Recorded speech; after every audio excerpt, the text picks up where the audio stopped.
বাংলাদেশের মধ্যে ভারত বিরোধিতা ক্রমেই বাড়ছে। সেদেশের অনেকের মুখ থেকেই ভারতের সেভেন সিস্টার্সকে আলাদা করে দেওয়ার হুঁশিয়ারিও শোনা যাচ্ছে। একই সঙ্গে বিভিন্ন সময়েই চলে আসছে শিলিগুড়ি সংলগ্ন চিকেন স্নেকের প্রসঙ্গ। যদিও সেই সবই আসলে পাগলের প্রলাপ, আর তা বলার অপেক্ষা রাখে না। কারণ ভারত সামরিক দিক থেকে কতটা শক্তিশালী তা গোটা বিশ্ব জানে। আর এবার চিকেন স্নেক সংক্রান্ত এক প্রশ্নের উত্তরে প্রতিক্রিয়া দিতে দেখা গেল সদ্গুরু যজ্ঞি বাসুদেবকে। সদ্গুরুকে এক ব্যক্তি প্রশ্ন করেন, বাংলাদেশের অন্তর্বর্তী সরকার প্রকাশ্যে বলেছে যে তারা শিলিগুড়ি করিডোর অর্থাৎ চিকেন স্নেক কেটে ফেলবে। এই বিষয়ে আপনার ভাবনা কি?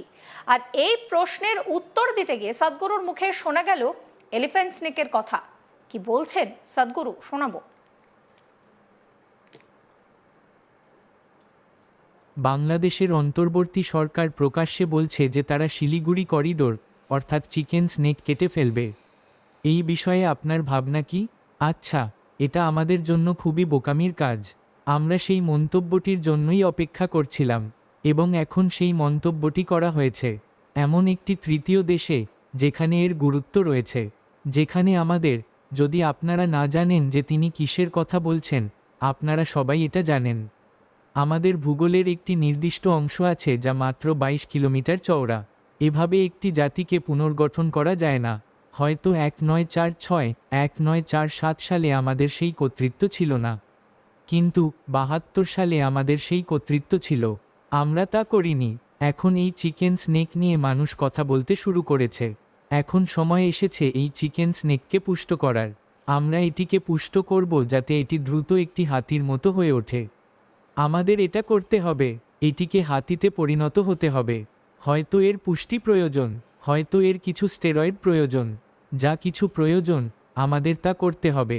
আচ্ছা, অনিবার্যভাবে আমি মনে করি এখন তারা বিষয়টি সামনে এনেছে। এটা অনিবার্যভাবেই ঘটবে, কিন্তু আমরা যা কিছু করার চেষ্টা করি তার মূল্য আছে। সবসময়ই একটা মূল্য দিতে হয়।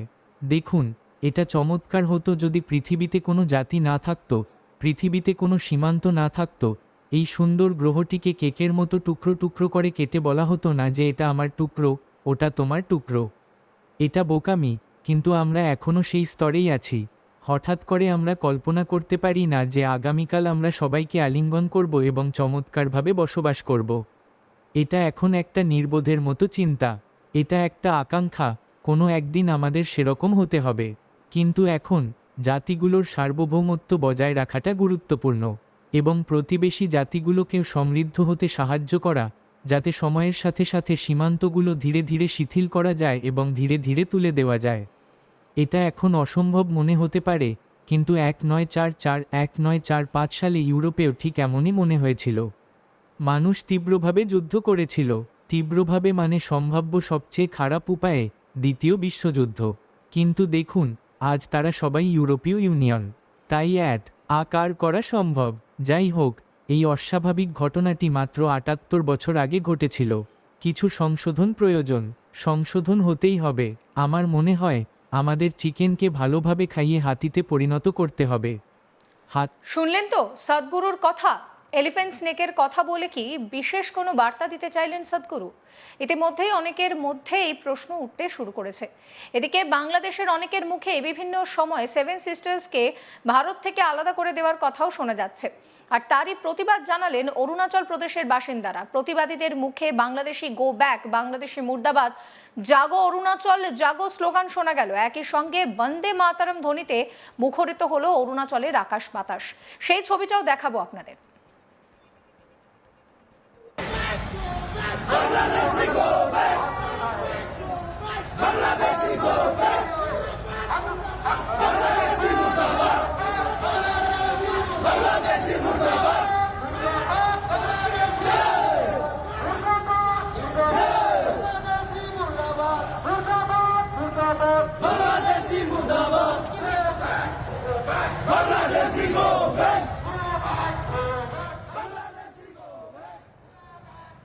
এই প্রসঙ্গে এক প্রতিবাদী নেতা বলছেন, মিছিল খুবই সফল হয়েছে, আমরা আশা করি আমাদের কণ্ঠ সরকার শুনেছে। মোহাম্মদ ইউনুস বলেছেন উত্তর পূর্বকে গ্রেটার বাংলাদেশ বানাবেন। তাহলে অরুণাচল প্রদেশ, মণিপুর, মেঘালয়, মিজোরাম, নাগাল্যান্ড, ত্রিপুরা কি চুরি পরে বসে রয়েছে?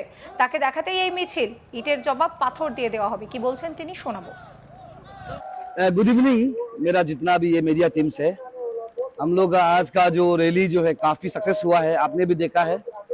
और 9 ऑफ दिसंबर में हमारा जो बंदी था वो भी काफी सक्सेस था। और हम उम्मीद करता है आज हमारा वॉइस को सरकार सुना होगा। यहाँ में हमारा जो पहला मैसेज था जितना भी जो इलीगल को लेकर, और दूसरा मैसेज है हमारा जो ये बांग्लादेशी के खिलाफ है। ये रैली, ये मसाल का रैली हम किस लिए किया है, क्यों किया है, इसका सिंपल सा वजह है। वहां का जो मोहम्मद यूनुस अपना आप को बोलता है कि हमारा जो नॉर्थ ईस्ट को उसने बोला है कि ग्रेटर बांग्लादेश बनाएगा। तो क्या हमारा अरुणाचल प्रदेश और हमारा जितना नॉर्थ ईस्ट का भाई बहन लोग, चाहे वो मणिपुर हो, मेघालय हो, मिजोरम हो, सिक्किम हो, त्रिपुरा हो और जो नागालैंड है, इन लोग क्या चुरी बन के बैठा हुआ है क्या? इसलिए उसको दिखाने के लिए आज हम मसाल का रैली किया है।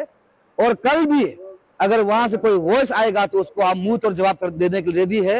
हम लोग बिना इंडिजीनियस उन लोग का कोई भी स्पीच को हम लोग टॉलरेट नहीं करेगा। अगर वो लोग जवाब देता है, इसका जवाब पता देने के लिए हम रेडी है। स्पेशल आरपीओ टीम यहाँ में 100% हम लोग रेडी है। यहाँ में कोई भी मूवमेंट करता है, उन लोग का तरफ से कोई भी हरकत करता है, डेफिनेटली उसका हम लोग जवाब देगा, पहला बात। और दूसरा है कि उन लोग का हिम्मत नहीं है यहाँ में खुलेआम घूमने के लिए, इसलिए उन लोग जो है यहाँ में जाली पास बना के, जाली ILP बना के, जाली वाला ये आधार कार्ड, पैन कार्ड बना के घुस रहा है ना, उसको दिखा दी कि हम कितना कुछ यहाँ से निकाल चुका है। अभी भी हमने बोला मीडिया का सामने में कम से कम 200 एबव हम निकाल चुका है।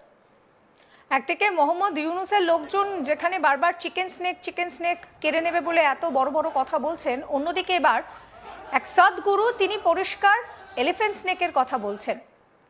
সদ্গুরুকে এক ব্যক্তি প্রশ্ন করেন যে বাংলাদেশের অন্তর্বর্তী সরকার প্রকাশ্যে বলছে যে তারা শিলিগুড়ি করিডোর অর্থাৎ চিকেন স্নেক কেটে ফেলবে। এ বিষয়ে আপনার কি ভাবনা? এই প্রশ্নের উত্তর দিতে গিয়ে সদ্গুরুর মুখে শোনা গেল এই এলিফ্যান্ট স্নেকের কথা। আরও একবার শোনাবো তার কথা। বাংলাদেশের অন্তর্বর্তী সরকার প্রকাশ্যে বলছে যে তারা শিলিগুড়ি করিডোর অর্থাৎ চিকেন স্নেক কেটে ফেলবে। এই বিষয়ে আপনার ভাবনা কি? আচ্ছা, এটা আমাদের জন্য খুবই বোকামির কাজ। আমরা সেই মন্তব্যটির জন্যই অপেক্ষা করছিলাম এবং এখন সেই মন্তব্যটি করা হয়েছে এমন একটি তৃতীয় দেশে যেখানে এর গুরুত্ব রয়েছে, যেখানে আমাদের, যদি আপনারা না জানেন যে তিনি কিসের কথা বলছেন, আপনারা সবাই এটা জানেন। আমাদের ভূগোলের একটি নির্দিষ্ট অংশ আছে যা মাত্র 22 কিলোমিটার চওড়া। এভাবে একটি জাতিকে পুনর্গঠন করা যায় না। হয়তো 1946, 1947 সালে আমাদের সেই কর্তৃত্ব ছিল না, কিন্তু 72 সালে আমাদের সেই কর্তৃত্ব ছিল। আমরা তা করিনি। এখন এই চিকেন স্নেক নিয়ে মানুষ কথা বলতে শুরু করেছে। এখন সময় এসেছে এই চিকেন স্নেককে পুষ্ট করার। আমরা এটিকে পুষ্ট করব যাতে এটি দ্রুত একটি হাতির মতো হয়ে ওঠে। আমাদের এটা করতে হবে, এটিকে হাতিতে পরিণত হতে হবে। হয়তো এর পুষ্টি প্রয়োজন, হয়তো এর কিছু স্টেরয়েড প্রয়োজন, যা কিছু প্রয়োজন আমাদের তা করতে হবে। আচ্ছা, অনিবার্যভাবে আমি মনে করি এখন তারা বিষয়টি সামনে এনেছে। এটা অনিবার্যভাবেই ঘটবে, কিন্তু আমরা যা কিছু করার চেষ্টা করি তার মূল্য আছে। সবসময়ই একটা মূল্য দিতে হয়। দেখুন, এটা চমৎকার হতো যদি পৃথিবীতে কোনো জাতি না থাকতো, পৃথিবীতে কোনো সীমান্ত না থাকতো। এই সুন্দর গ্রহটিকে কেকের মতো টুকরো টুকরো করে কেটে বলা হতো না যে এটা আমার টুকরো, ওটা তোমার টুকরো। সমস্ত খবরের আপডেটের জন্য আপনাদের নজর থাকুক আজ তাক বাংলায়। চ্যানেলটিকে সাবস্ক্রাইব করতে ভুলবেন না।